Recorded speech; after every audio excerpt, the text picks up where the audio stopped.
What is up, YouTube world? Good to be back. It's been, I know, probably almost a year or so since I made my last video. And I hope everybody out there has been living well, in good spirits, healthy. I know times are tough right now with the economy and all that. So I hope everybody out there is staying up, staying in good spirits, because that's really the most important thing. It's all that matters. Love will bring us all through. Don't ever forget that. So, with that said, I guess there's a whole bunch of things I'd like to talk about, but I guess the biggest thing on my mind is all these, well, the supposed terrorist attacks that have happened in the last few weeks with the guy who flew the plane into the IRS building in Austin, Texas, and then I guess there was a shooting at the Pentagon in the last couple days. Some guy killed 2 security guards and then they blew him away.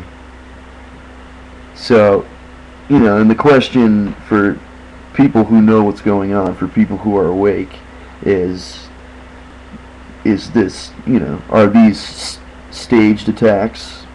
Is it an inside job, or is it legitimate? Or, you know, did somebody really fly over the edge and, you know, take matters entirely in their own hands? And that's the question that lingers. And I honestly, I have no idea. I haven't really looked into either incident. I haven't even seen a picture of the guy who flew the plane into the IRS building. But, you know, just looking at it, you know, with common sense, it's not every day that somebody flies a plane into a building. You know, not to mention a federal building at that. And apparently the guy had a blog on the internet talking about how, you know, they're not, you know, the only way they're going to listen to us is if we attack, if we draw blood. You know, we have to take matters into our own hands.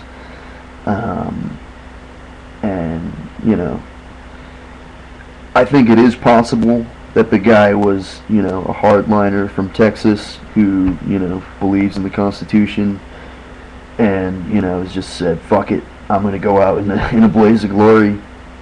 I think that's possible, but it's also kind of unlikely when you think about it, because you know, it's not every day that happens. And I'm not saying it's not, but you have to look at it, you know, observe it with caution and say, okay, it was an IRS building, it was a federal building. You know, this guy very well could have been a hardliner who wanted to do this, and, you know, the feds just got to him. You know, he had a plane or whatever, and they set it up so he could do it. That's a lot of times what will happen, because, you know, with something like that happening, it's an excuse for them to bring in, you know, more police state, more control, take away more freedoms. So it's a tricky to really decipher it all, because there's a lot that goes into it, and there's a lot, you know, there's just so many different angles to take into account. So I don't have a definite answer, you know. I'm not getting up here and saying, well, this is definitely what happened. I'm just looking at it and saying, okay, some guy flew a plane into the IRS building. Honestly, I'm you know, I can't say that I'm not at least a little bit happy that it happened. You know, hopefully it messed up their files a little bit, you know. I'm not happy that 15 people died, however many people it was. Granted, you know, if you're working for the IRS, chances are you're not somebody that I'd want to talk to on the street or become friends with in any way, shape, or form. And then, I guess within just the last day or two, there was a shooting at the Pentagon. I just heard about this. I went on the Alex Jones channel and heard about it, that some guy walked into the Pentagon, shot 2 security guards killed him, I guess, and then they blew him away. So, I mean, and I saw a picture of this guy. I saw a video that he had posted online talking about how, you know, the Federal Reserve and all that, and how people need to take action. And here again, you know, it's hard to tell. Apparently this guy had a pretty prestigious college degree. Obviously was not a stupid person from watching him talk online. He was obviously pretty intelligent, could speak well. He didn't seem too crazy from what I saw. He didn't seem like he was really out there. You know, but what I always think about is, well, are some inside agents finding people who want to commit some kind of attack, people who aren't themselves agents, but are they searching these people out, finding them, and setting them up with everything they need to carry out, you know, their deeds?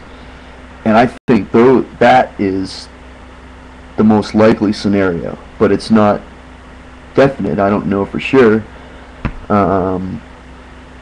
You know, all you really can do is speculate in these situations, but, you know, you can look at this person, the websites they have, all these different things, and you can, you know, you can form your own educated guess, your own educated opinion on it.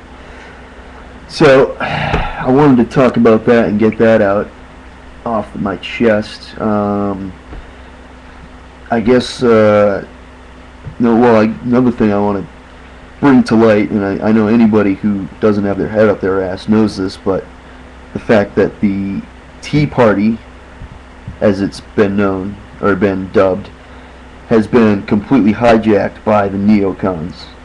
I just want to throw that out there because I myself have completely disassociated myself with the Tea Party movement.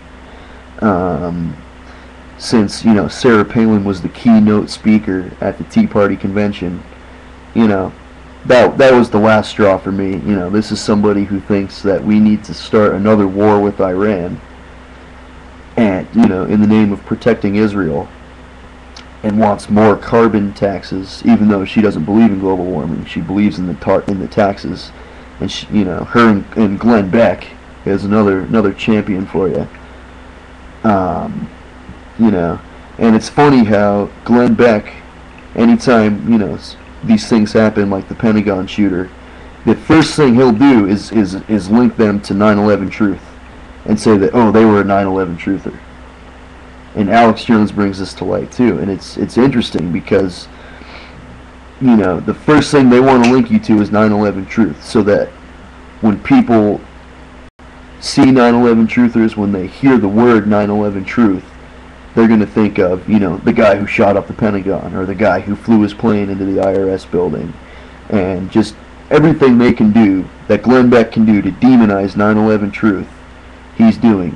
Because like Alex Jones said, yeah, the establishment is deathly afraid of the truth movement, because they know that it's gaining more ground, it's gaining more credibility, more and more, you know, architects, engineers, pilots, people who know what they're talking about are giving their testimony.